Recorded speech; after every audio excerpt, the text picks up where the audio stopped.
Eto na nga mga Jong, marami tayong basketball updates. Coach Tim Cone, sinabing motivation sa kanyang kupunan noong tambakan sila ng San Miguel Beermen. Sikreto ni Justin Brownlee, kaya napakaganda ng kanyang 4-point shot sa nakalipas nga na Game 1 semifinals kontra San Miguel Beermen. Ay ito ngang si Justin Brownlee ang nag-step up para sa Barangay Ginebra, kung saan nakapagtala nga ito ng 33 points at majority sa naipuntos na yan ni Justin Brownlee ay nanggaling sa 4-point shot. 5 out of 6 nga itong si Justin Brownlee pagdating sa 4-point area, kaya naman nakagawa nga ito ng panibagong record na pinakamaraming 4-point shot na naitala sa isang laro. Ayon nga mismo dito kay Justin Brownlee ay ang 4-point line nga raw ang kinakailangang i-take advantage ng mga kupunan, at isa na nga raw si Justin Brownlee at ang Barangay Ginebra sa nagtitake advantage sa 4-point line, at talagang tinututukan raw nila yan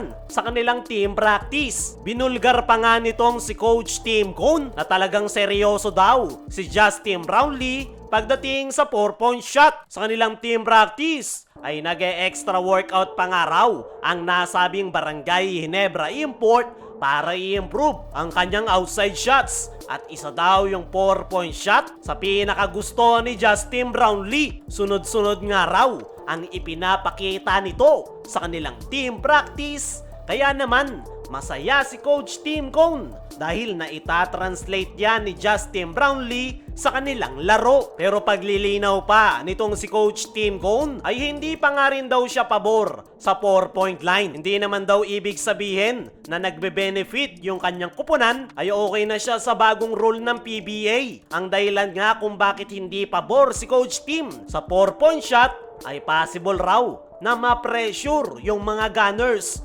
lalong-lalo na yung mga rookies. Pero masaya si Coach Tim Cone dahil nagagamit raw nila ito ng maayos, at nakikita niya daw sa kanilang team practice na sila RJ Abarrientos, lalong-lalo na si Justin Brownlee ang mga nag-e-enjoy sa 4-point area. Sa ngayon nga mga Jong, Barangay Ginebra ang isa sa mga kupunan na nagbe-benefit sa 4-point line dahil nagagamit nga nila ito ng maayos, lalong-lalo na nitong si Justin Brownlee. Natanong nga si JB kung ano ang kanyang sikreto, kung papaano nito na-improve ang kanyang 4-point shot. Ang sagot ni Justin Brownlee ay ine-enjoy niya nga lang daw ang nasabing rule. At the same time, pinaglalaanan niya nga raw ito ng oras dahil para kay Justin Brownlee ay napakaganda nga raw ng 4-point shot na kinakailangan nilang i-take advantage dahil magagamit nga daw nila yan ngayong PBA playoffs,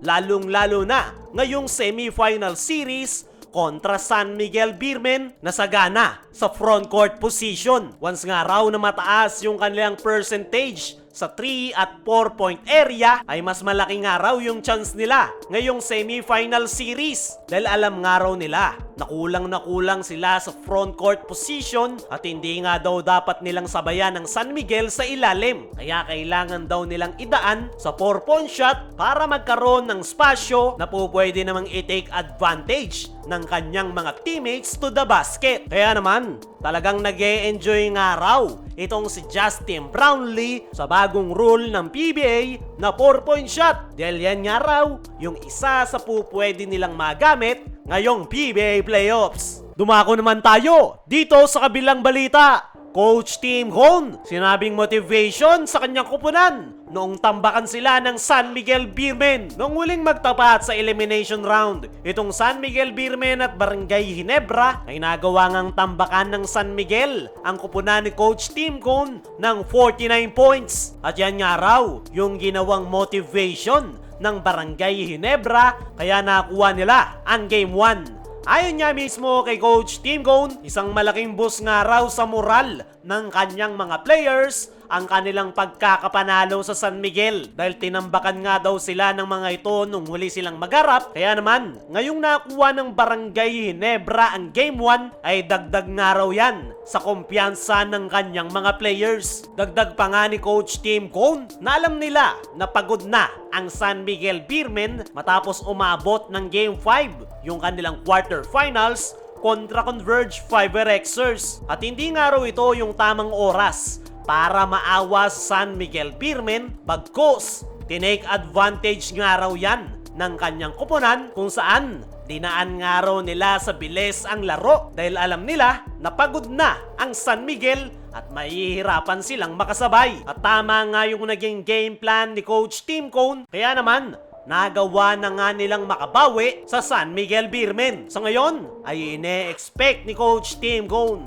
na magbabounce back ang San Miguel Beermen sa darating na Game 2. At yan nga raw ang hindi nila hahayaan. Kailangan nga rin daw nilang magkaroon ng adjustment sa paparating na Game 2 para manatiling unpredictable yung kanilang opensa. Ang ginamit nga na strategy ni Coach Tim Cone ay idinaan nga nila sa bilis at outside shooting ang laro. Dahil alam nga nila na alanganin sila pagdating sa painted area, kaya mas gugustuhin na ni Coach Tim na idaan sa bilis dahil mas malaki yung chance nila na makuha ang panalo at the same time, pagod na nga ang San Miguel Beermen. Para sa akin mga chong, ay magkakatalo na lang talaga kung sino yung mas mahusay na head coach sa dalawang koponan. Pareho ngang mayroong mga talented players ang dalawang koponan, kaya sa head coach na lang talaga magkakatalo kung sino yung makakapagpakita ng magandang execution. Ay panigurado, yun ang mananalo sa series. Kaya mga chong, ano ang masasabi nyo sa naging tactics ni Coach Tim Cone, pati na rin sa pag-i-improve ni Brownlee sa kanyang 4-point shot? I-comment mo lang dyan sa ibaba.